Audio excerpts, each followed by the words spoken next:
बीच में हैं भोपाल के आर्च बिशप परम श्रद्धेय लियो कॉर्नेलियो जी, और हम बात कर रहे हैं एक ऐसी महामारी के बारे में जिसने पूरे विश्व में तहलका मचा के रखा है और हमारे देश में भी एक भारी संकट का कारण है। जैसे कि हम जानते हैं कि भारत देश में बहुत कोरोना वायरस ने बहुत ज्यादा तहलका मचा के रखा है, बहुत सारी मौतें भी हो चुकी हैं, लेकिन इसके बावजूद भी अन्य देशों की तुलना में भारत देश में कोरोना वायरस से मर जाने वालों की संख्या बहुत कम है और ठीक हो जाने वालों की संख्या ज्यादा है। तो इसका कारण हम किसे मान सकते हैं? देश की जलवायु को, लोगों में जागरूकता को, या फिर सरकार के द्वारा सही समय पे लिए गए निर्णय को, लॉकडाउन को? जो आप जो कहती हैं, नमस्कार, ठीक है, धन्यवाद आपको आपके प्रश्न के लिए। जहाँ तक मैं समझता हूँ, आप जो कहते हैं पूरी सच्चाई इसमें निहित है। एक तो शायद हमारे देश में कोरोना वायरस की महामारी जरा देरी से शुरू हुई, बाहरी लोग देशों से आई, ये अभी भी वो बढ़ती जा रही है, जबकि दूसरे देशों में वो अभी कम होती जा रही है, जैसे स्पेन, फ्रांस, जर्मनी और सब जगह पर उसका पीक खत्म हो गया, कम होते जा रहा है, और इंडिया में बढ़ते जा रहा है। और दूसरा कारण है, मैं नहीं सोचता हूँ कि भारत में ही सिर्फ कम है। स्टैटिस्टिकली जब मैं देखता हूँ, ऐसे देशों में लोगों की मृत्यु कम है जहाँ पर शायद हेल्थ केयर कम है। इसका मतलब जैसे विकसित देशों में रिटायर्ड लोगों के लिए, वयस्क लोगों के लिए प्रावधान मिला है, तो उनकी दीर्घायु ज्यादा है, वे लंबे समय जीते हैं। और जो महामारी अभी फैली है उसमें वयस्क लोग ज्यादा मर रहे हैं। जैसे अमेरिका में मैंने सुना भी और मैंने उसके बारे में जांच भी की है, अनेक आश्रमों में, जैसे यहाँ पर ये वयस्क लोग रहते हैं, उनकी मृत्यु की संख्या बहुत ज्यादा है, जबकि इंडिया में इसका प्रावधान नहीं है। हमारा जो मृत्यु का जो वयस्क एज मच लेस। और उसके साथ साथ ये भी देखता हूं कि जनरल स्टैटिस्टिक है, जनरल वर्ल्ड में 7 लोगों में से 1 मृत होता है। 7 लोगों में 6 लोग ठीक हो जाते हैं। इसका मतलब हर एक व्यक्ति जो कोरोना वायरस से पीड़ित है वो मरता नहीं है, ये जरूरी नहीं है।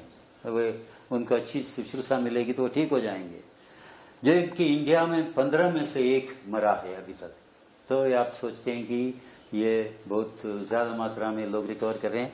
लेकिन उसके साथ साथ हम देखते हैं कि देखो, जर्मनी में 20 लोगों में से सिर्फ 1 मरा है। उनकी क्या है, सेवा शुश्रूषा, जो हेल्थ केयर, बहुत ही बढ़िया है। रशिया में 34 लोगों में से 1 मरा है। 34 लोग, 33 लोग रिकवर किए। ये तो स्टैटिस्टिक्स है, पूरा मैंने स्टैटिस्टिक्स तैयार किया। उसके साथ साथ पेरू में 14 में से 1, पाकिस्तान में 17 में से 1, इंडिया से भी अच्छे औसत कह सकते हैं, और ईरान में 15 में से 1,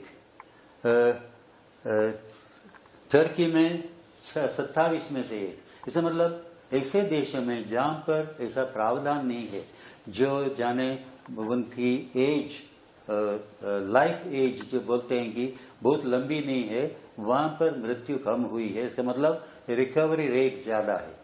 युवा लोगों को रिकवर करना आसान है, क्योंकि जितने भी ज्यादा वयस्क हो जाते हैं उनको दूसरी बीमारियां भी होती हैं। जैसे भोपाल में जानते हैं हम, गैस पीड़ितों के कारण उनके लंग्स वीक हो गए थे, तो वे मर गए कोरोना वायरस के कारण। तो उसका कारण अलग अलग होंगे, सब कारण एक साथ मिलकर कोरोना वायरस से मरते हैं। इसलिए मैं कहना चाहूंगा कि ऐसा नहीं कि हमें खुश रहना है। जरूर हमारी सेवा, हमारी जो हेल्थ केयर है, काफी अच्छे कर रहे हैं हमारे डॉक्टर लोग, उनको मैं सराहना करता हूं, उनकी बधाई देता हूं। मिनिमम फैसिलिटीज के बावजूद भी वे पूरी रीति से सक्रिय रहकर अपनी सेवा शुश्रूषा जारी रख रहे हैं। इसलिए हमें चाहिए कि हमारे देश में हेल्थ केयर के लिए ज्यादा पैसा, ज्यादा ध्यान देना जरूरी है, क्योंकि कहते हैं कि हमारे देश में हेल्थ केयर के लिए ज्यादा हम लोग खर्च नहीं करते हैं। हमारे लीडरों को मैं यही कहना चाहूंगा कि हेल्थ केयर और एजुकेशन, इन दोनों के लिए ज्यादा प्रावधान देना आवश्यक है, तभी देश की प्रगति होगी और हमारे स्वतंत्र क्या इंडिपेंडेंट और democratic country will progress on account of that. That is what I would say. The government should give much concentration. पिछले बार जैसे कहा गया है, इन 1819 में एक ऐसी महामारी आई थी, स्पेनिश फ्लू। तो वहां पर कहा जाता है कि 12 से 17 1 करोड़ 20 से 1 करोड़ 70 लोगों की मृत्यु हो गई, 70 लाख लोग, 17 million citizens died in India population. तो वह महामारी उस समय उतना ऐसा एरोप्लेन ये वो सब नहीं था, फिर भी इतने लोग मरे। इसलिए भारत को, क्योंकि आबादी इतनी है 1.3 बिलियन, तो इसलिए हमें हमारे हेल्थ पर ज्यादा ध्यान देना आवश्यक है। जैसे कि हम देखते हैं कि भारत देश जो है वो घनी आबादी वाला देश है, तो यहाँ पे सोशल डिस्टेंसिंग का पालन करने में दिक्कतें आ सकती हैं। बिल्कुल है, सोशल डिस्टेंसिंग पालन करने में दिक्कत है। एक कारण तो हमारे लोगों में एजुकेशन पर्याप्त नहीं है, उनको सक्रिय बनाना, सतर्क बनाना इतना आसान नहीं है। बेचारे लोग जी के सोशल हम तो ज्यादा एक साथ मिलकर हर्ष मनाना, त्योहार मनाना, अलग अलग धार्मिक त्योहार, शादियों का त्योहार, अलग अलग रीति से त्योहार मनाना और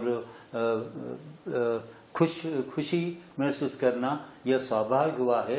और ऐसे माहौल में सोशल डिस्टेंसिंग बनाना काफी मुश्किल होगा, लेकिन लोगों के लिए सक्रिय बना सकते हैं, हम लोग कॉन्शियस बना सकते हैं, इसका डेंजर से भी समझा सकते हैं, दूसरों के प्रति भी अपने कर्तव्य को उनको समझा सकते हैं। कोई बोलेगा अरे मुझे तो बीमारी होगी, मैं मरूंगा, तो कोई बात ही नहीं, आपकी जिम्मेदारी दूसरों के लिए भी है, दूसरों को बीमारी आप देना नहीं आपको, ये सामाजिक आपकी जिम्मेदारी है। इसलिए आपको सक्रिय रहना और दूसरों को भी उनकी भी हिफाजत करना यह बहुत ही आवश्यक है। इसलिए यह भारत की आबादी के कारण, क्योंकि लोग साथ में रहते हैं झुग्गियों में और सब, तो बहुत मुश्किल पड़ेगा ऐसी बीमारी यदि फैल जाएगी तो। इसलिए हम लोग को प्रिवेंटिव मेजर्स हासिल करना बहुत ही आवश्यक है। विगत दिनों से हम देख रहे हैं कि अप्रवासी मजदूर विभिन्न प्रांतों से पलायन कर रहे हैं, तो इसके लिए हम किसे दोषी बोल सकते हैं? देखिए, बड़े अफसोस की बात है कि हमारे भारत में प्रवासी मजदूरों के विषय में कुछ प्रावधान नहीं हुआ। इसके विषय में शायद हमारे नेताओं ने सोचा भी नहीं।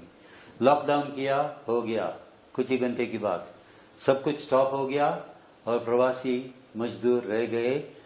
शायद सरकार को यह पता है या नहीं, मुझे नहीं मालूम, मैं इनको दोषी नहीं ठहराऊंगा, लेकिन उनको यह प्रावधान करना आवश्यक था। जब यह पता लगा कि उनका नौकरी नहीं है, काम नहीं है, तो उनको अपने घर पहुंचाना सरकार का कर्तव्य था, उनकी जिम्मेदारी थी। वह जिम्मेदारी शायद मैं सोचता हूँ पूरी तरह से उन्हें निभाई नहीं। लोगों ने बहुत मदद की जरूर, अलग अलग लोगों ने, लेकिन यह पर्याप्त नहीं था और इसलिए लोगों को बहुत तकलीफ हुई।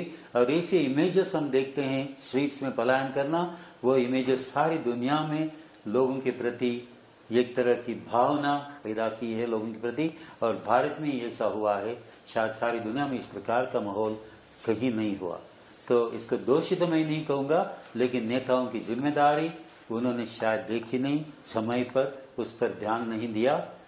हो सकता है कि सबकी जिम्मेदारी है, सब नागरिकों की इसमें जिम्मेदारी है, लेकिन जरूर इसमें एक त्रुटि, बहुत ही महान त्रुटि पाई है हमने, जिससे कि बहुत से लोग तकलीफ हुई। कितने जन ट्रेन से कट गए, कितने जन मर गए रास्ते पर, और कितने जन इससे दुख तकलीफ में पड़े।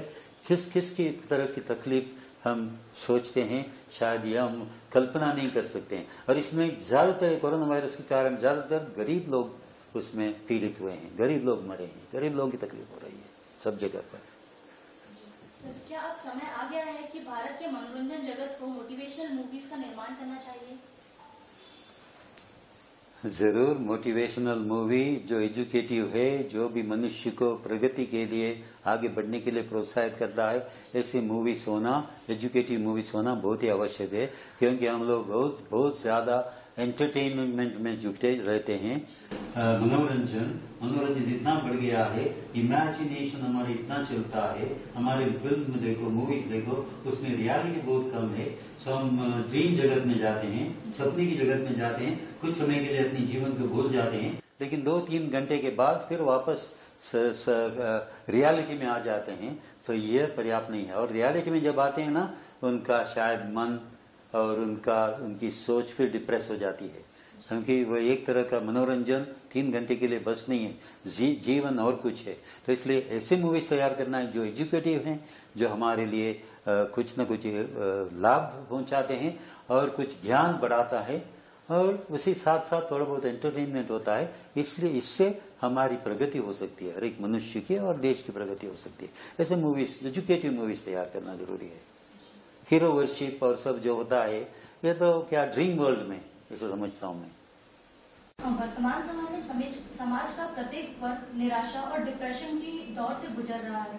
देश के सभी धर्मों के धर्मगुरुओं का दायित्व बनता है कि वह इस समस्या के निपटारे के लिए विभिन्न धर्म ग्रंथों का सहारा लेकर ये समस्या को हल करने का प्रयास करें। बात तो ठीक है। देखिए, जब मनुष्य को अपने जीवन की हिफाजत की फिक्र रहती है, धर्म उसे मदद तो कर सकता है, लेकिन धर्म का सहारा सिर्फ ढूंढना पर्याप्त नहीं है। एक भूखा व्यक्ति है तो उसको सबसे पहले उसका पेट की पूजा, भूख मिटाना, उसके बाद प्रार्थना में जुटना अलग बात है। जब वो भूखा है तो उसको सबसे पहले उसकी हिफाजत करनी, किस प्रकार अपने परिवार का पालन करें, किस प्रकार बच्चों की हिफाजत करें, यह सबसे महत्वपूर्ण होता है। ईश्वर से प्रार्थना तो जरूर करेंगे, लेकिन ऐसा नहीं कि ईश्वर उन्हें सीधा से कुछ प्रदान करता है। ईश्वर जरूर हमें दूसरों को प्रेरणा देता है कि वे कुछ मदद करें। तो इस प्रकार की प्रेरणा होनी आवश्यक है, क्योंकि धर्म हमें दूसरों की सेवा के लिए सिखाता है, दूसरों को मदद करने के लिए सिखाता है। और इससे धर्म के अनुयायियों को चाहिए कि जहां तक हो सके हम दूसरों को धीरज दें, मदद करें। लेकिन यह तो हर एक का कर्तव्य है कि जिनके पास कुछ है वो दूसरों के साथ बांटने के लिए सीखें। यह हर एक धर्म सिखाता है, न कि नफरत करने के लिए। काफी बार हमें धर्म के कारण हमें वह व्यत्यास बढ़ता है, यह बराबर सही नहीं है, क्योंकि कोई भी धर्म यह नहीं सिखाता है कि दूसरों से नफरत करो। लेकिन काफी बार हम धर्म के कारण दूसरों से नफरत करते हैं, दूसरों को तकलीफ देते हैं, कष्ट देते हैं। अपने धर्म का पालन करने के लिए भी उनको रोड़े अटकाते हैं। काफी बार हम देखते हैं हमारे देश में भी। तो यह सही नहीं है। धर्म का हिफाजत करना, धर्म का पालन करना हर एक का अपनी जिम्मेदारी है, और स्वतंत्रता होनी चाहिए धर्म के पालन के लिए। यह नहीं कि तुम इस धर्म का पालन करो, इस धर्म में मत जाओ, ऐसा बोलने की आवश्यकता नहीं। और लेकिन देखो, ठग कर किसी के धर्म में शामिल करना, यह कदापि बर्दाश्त नहीं होता है। कब तक ठग सकते हैं किसी भी धर्म को पालन करने के लिए? ठगना ये तो बराबर नहीं है। जबरदस्ती कब तक कर सकते हैं? तो इसलिए कोई भी यह बोले कि तुम जबरदस्ती धर्म परिवर्तन करते हो, ये गलत है। उनका मनोभावना बराबर नहीं है, सच्चाई नहीं है उसमें। लेकिन हर एक धर्म को चाहिए कि एक दूसरे की मदद करें, एक दूसरे की हिफाजत करें, और एक दूसरे को हर तरह से अपने भाई बहन के रूप में देखें। तभी हमारे धर्म के कारण जो अंधविश्वास है और जो अंधेरा है वह दूर हो जाएगा और प्रकाश चमकेगा। धर्म हमें उजाला देता है, प्रकाश देता है, और हमें उस अंधकार से प्रकाश में ले जाओ, बल्कि हर एक धर्म की प्रार्थना होती है। हाँ, असतो मा सद्गमया, तमसो मा ज्योतिर्गमया। इसलिए हमारे भारत में हम अनेक धर्म के पालन करते हैं, अनेक धर्म के लोग। ये तो हमारे लिए रिचनेस, एक तरह का हमारे लिए एक सौभाग्य है। तो एक दूसरे से हम सीखें और हम अच्छे मानव बनने की कोशिश करें। और मानवता का धर्म हमारे लिए सबसे महत्वपूर्ण बन गया है। मानवता वही है सबसे महत्वपूर्ण धर्म। हर एक धर्म मानवता को सिखाता है। कोविड-19 महामारी से लड़ने के लिए इच्छा शक्ति, विल पावर मजबूत होना अत्यंत आवश्यक है। आपको ऐसा लगता है कि कोविड-19 बीमारी से लड़ने के लिए विश्व के सभी राज्यों को आपसी मतभेद भूलकर एक मंच पर आने की आवश्यकता है? विल पावर के बारे में बात कर रही थी। जरूर मनुष्य को आगे बढ़ने के लिए, प्रगति करने के लिए उसको आत्मनिर्भरता, स्वयं पर विश्वास, विल पावर बहुत ही आवश्यक है। यदि मनुष्य गिरता है, वो उठने की कोशिश नहीं करे तो गिरा हुआ ही रहेगा। Defeated means defeated. You need to rise up, उठने की कोशिश करना है।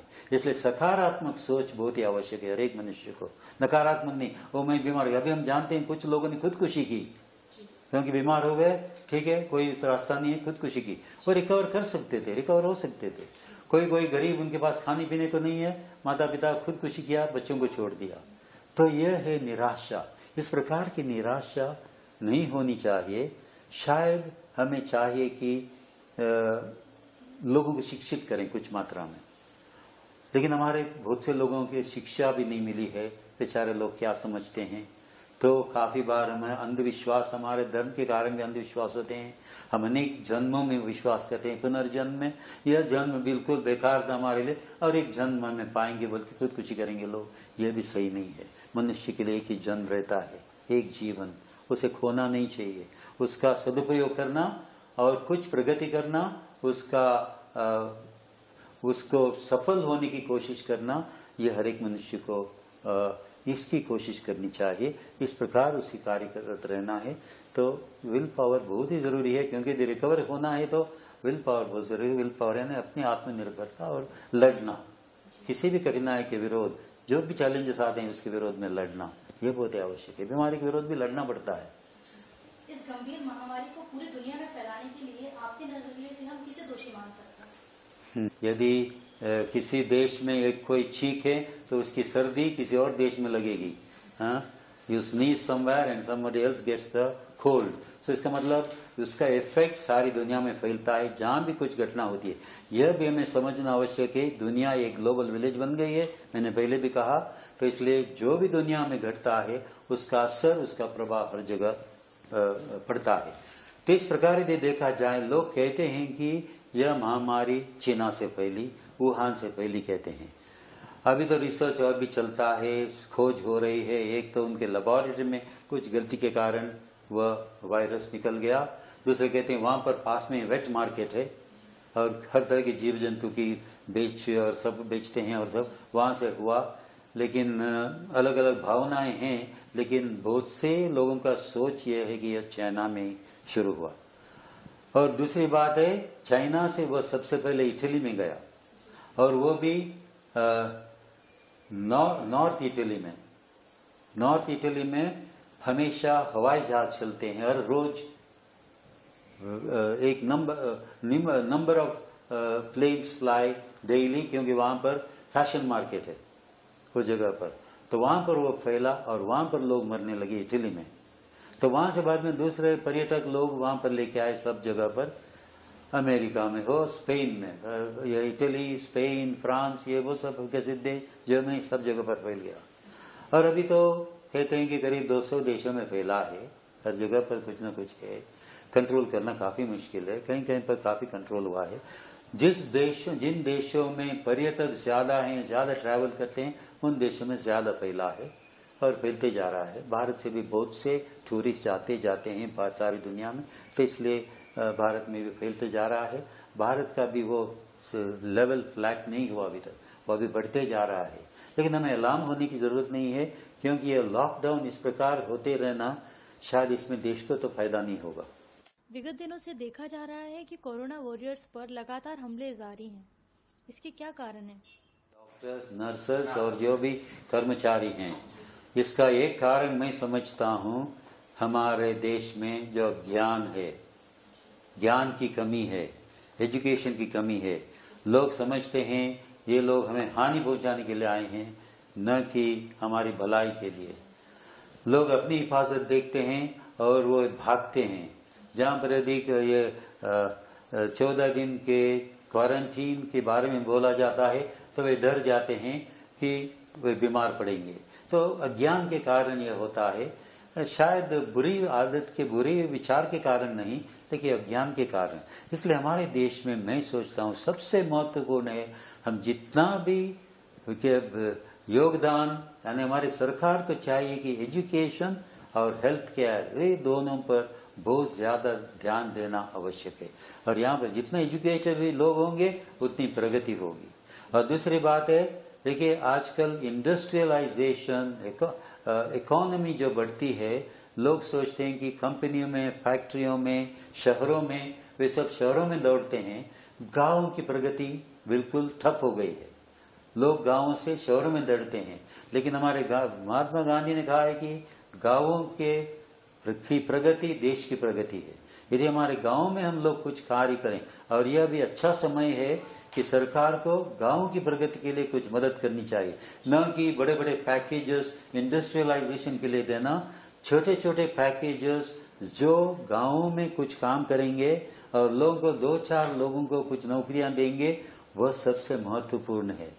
कानून बनाना और मिनिमम वेजेस की बात करना, यह सब ठीक है, लेकिन जिनके पास एक खाने के लिए एक समय का खाना भाव से नहीं मिलता, वो किसी भी पैसे पर काम करने को तैयार है, क्योंकि उसको थोड़ी कमाई चाहिए।